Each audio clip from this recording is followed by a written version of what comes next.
Doctor امل یاسر صاحب سے کب آپ کی پہلی ملاقات ہوئی؟ کیسا آپ ان کو دیکھتے ہیں؟ ان کا نعت پڑھنا، ان کا دین کی باتیں کرنا، ایک مذہبی اینکر کے طور پر ان کا مقبول ہونا. بسم اللہ الرحمن الرحیم. یقیناً ان سے جو وابستگی ہے وہ گزشتہ تقریباً 2 سال تو ہو گئے، اس میں آپ سال جو بھی ڈالیں. اب تو وہ بھی نہیں ذکر، جب یہ محفلیں اکثر جب وہ اسپیچ کیا کرتے تھے پروگرامز کے اندر ڈفرینٹ جگہ پہ، اور جو ان کا انداز گفتگو سمجھانے کا انداز، اور جو کہ دوست ہو یا دشمن ہو، مخالف ہو یا اپنا ہو یا غیر، جو انداز تھا سمجھانے کا وہ بہت ہی خوبصورت تھا، جو دل کو لبھاتا تھا، مطلب پسند آتا تھا. تو اس وجہ سے ان سے ایک روابط بڑھے، پھر ان سے پھر ایک گفتگو کا سلسلہ شروع ہوا، اور یقیناً بہت ہی نہایت ملنسار اور خوبصورت آواز، اور پھر ان کا جو ایک سوز ہوتا تھا گفتگو کے اندر بھی بات کرنے میں، چاہے وہ دنیا کی بات کر رہے ہوں چاہے دین کی بات کر رہے ہوں، لیکن ان کے اندر ایک درد نظر آتا تھا، اور اسی درد کو ہم سمجھتے ہیں کہ وہ بہت ہی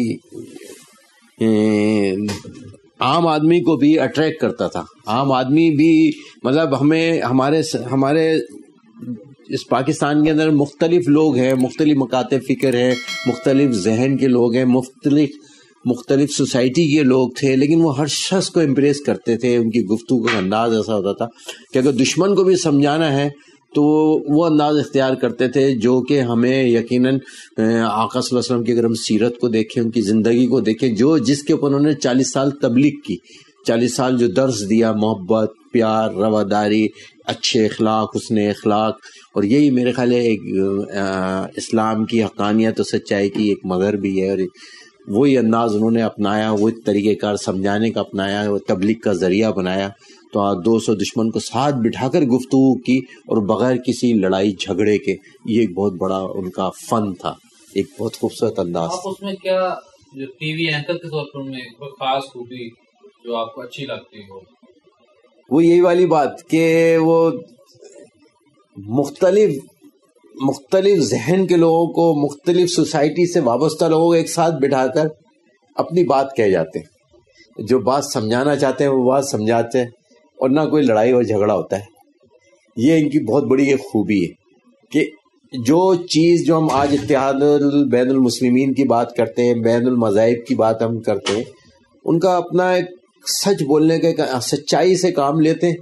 اس سچ کو بولتے ہیں، اور اس سچ کو ساتھ سچائی کے ساتھ اپنی بات ان سے کرتے ہیں، اور پھر اس کا ریزلٹس نکالتے ہیں. اور اینڈ جو ہوتا ہے وہ یہ ہوتا ہے کہ ان کو سب کو ایک پوائنٹ، ایک ایجنڈے کے اوپر متفق کر دیتے ہیں. یہ ایک بہت بڑی خوبی ہے ان کی. یہ انداز ہے ایک سمجھانے کا، گفتگو کا. اگر وہ ڈیبیٹیبل، اس پہ ڈیبیٹ ہونی ہے کسی پوائنٹ پہ، وہ مختلف نقطۂ نظر کے لوگ موجود ہیں، لیکن ان کا سمجھانے کا ایسا انداز ہوتا ہے، اور اس کے بعد پھر اپنی بات بھی ان سے کہہ جاتے ہیں. اور یقیناً ایک عام آدمی، عام فہم آدمی جو ہوتا ہے، جو گھر پہ بیٹھ کے جو ان کو دیکھ رہا ہوتا ہے، محسوس کر رہا ہوتا ہے، وہ یقیناً اس سے یہ ہوگا کہ آپ کی یہ ایک بہت اچھا انداز ہے تبلیغ کا، بہت اچھا انداز ہے ایک سمجھانے کا، گفتگو کا، کہ اسلام ہے کیا، اسلام کی سچائی ہے کیا، اسلام ہمیں کس طرح لوگوں تک پہنچانا ہے. ایک تو وہ ہے کہ جو ہم مطلب جو ہماری جس پہ لڑائی جھگڑے ہو جاتے ہیں گلیوں میں نکل کے، لیکن وہی بات انہی لوگوں کو بٹھا کر اسٹیج کے اوپر ایک پوائنٹ، ایک نقطے کے اوپر متفق کرنا، یہ ایک بہت بڑی بات ہے. ڈاکٹر امل یاسر صاحب نے بہت سارے پروگرام دہشت گردی کے حوالے سے کیے ہیں، اور خاص طور پہ جو نام نہاد طالبان ہیں ان کے حوالے سے ان کا بہت بڑا کردار ہے. تو آپ ان کو اس ماحول میں، یعنی کہ اس وقت جو دہشت گردی کے حوالے خاص طور پر انہوں نے امن کے لیے وہی جو پہلے آپ کہہ رہے ہیں، تو ان پروگراموں کا آپ کس طرح دیکھتے ہیں جو سوات میں اور باقی سارے؟ میں تو بالکل کو یہاں آپ خالی میں اسی طالبان پہ نہیں روکتا. انہوں نے تو چاہے وہ یونیورسٹی کے طالبان ہو چاہے وہ مدرسے کے طالبان ہو، انہوں نے دہشت گرد کو دہشت گردی کہا، چاہے وہ یونیورسٹی سے پڑھ کے نکلا ہو چاہے وہ کسی مدرسے سے نکلا ہو. اور جس انداز سے انہوں نے دہشت گردی کو لوگوں کو ایکسپلین کیا، لوگوں کو بتایا کہ دہشت گردی، اور اس کے اوپر جو انہوں نے پروگرامز کیے، ایک ان کی جرأت و بہادری بھی ہے، ایک ان کی سچائی بھی ہے. اور جو سب سے بڑی بات مجھے نظر ہے وہ ایک پاکستان، ایک عام پاکستان سے لگاؤ، ایک پاکستان کو ایک قوم بنانا جو کہ ہمارے جو کام ہمارے لیڈروں کا تھا کہ ہمیں ایک قوم بناتے، وہ نہ بنا پائے، لیکن جو ان کے گفتگو کا انداز ہے، ایسا لگتا ہے کہ اگر اس طرح کے 2-4 لوگ 10-12 لوگ اور ہو جائیں اور یہ سوچ کو اپنا لیں کہ ہمیں اپنی قوم کو یکجا کیسے کرنا ہے، ہم ان جو نفرت، ہم اس کو نفرت میں بھی کنورٹ کر سکتے ہیں۔ مثبت سوچ یقیناً زندگی کی تعمیر میں بہت اہم کردار ادا کرتی ہے۔ مثبت سوچ زندگی کی تعمیر ہو یا انسان کی تعمیر ہو، اس شخصیت کی تعمیر میں ایک بہت بڑا پہلو ہوتا ہے، اور میں نے یہ دیکھا ہے کہ وہ منفی سوچ سے ہٹ کر مضبوط سوچ کو آگے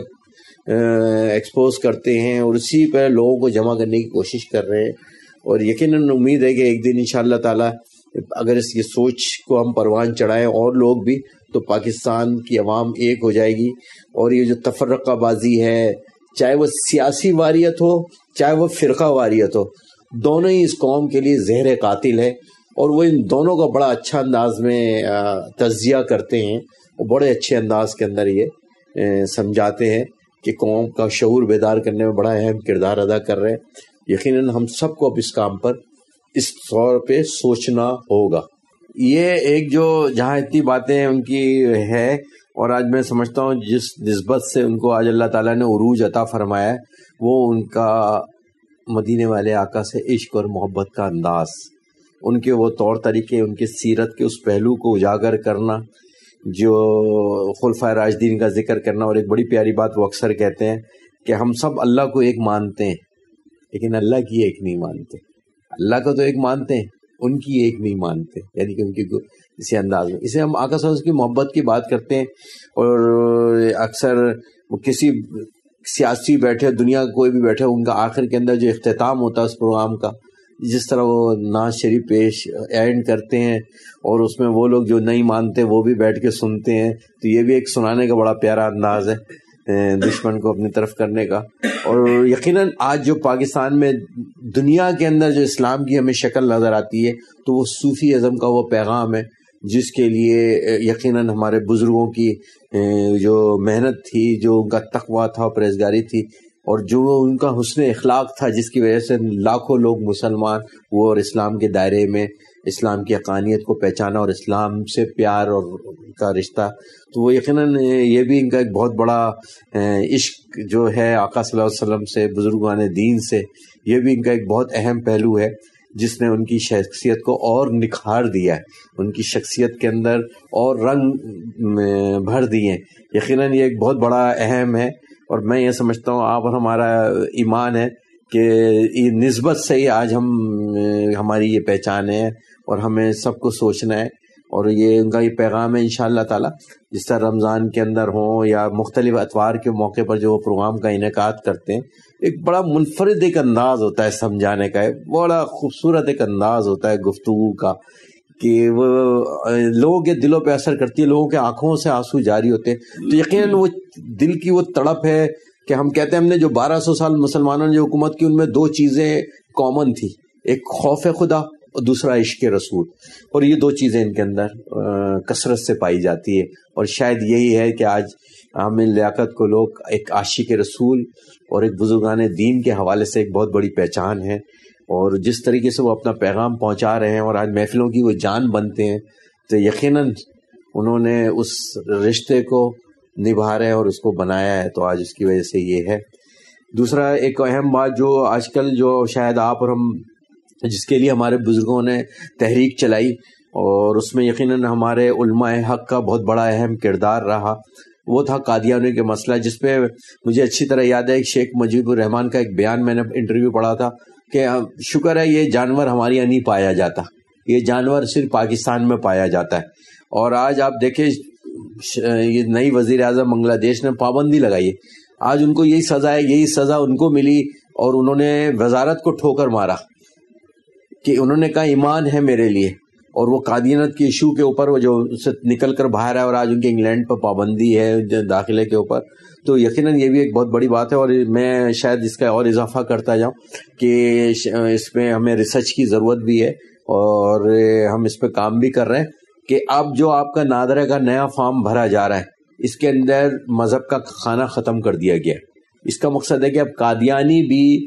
اس خانے میں ٹک لگائیں گے جس میں اور آپ لگاتے ہیں، تو یہ بہت ایک خطرناک گفتگو ہے. میں یقیناً ڈاکٹر صاحب نے، کیونکہ اس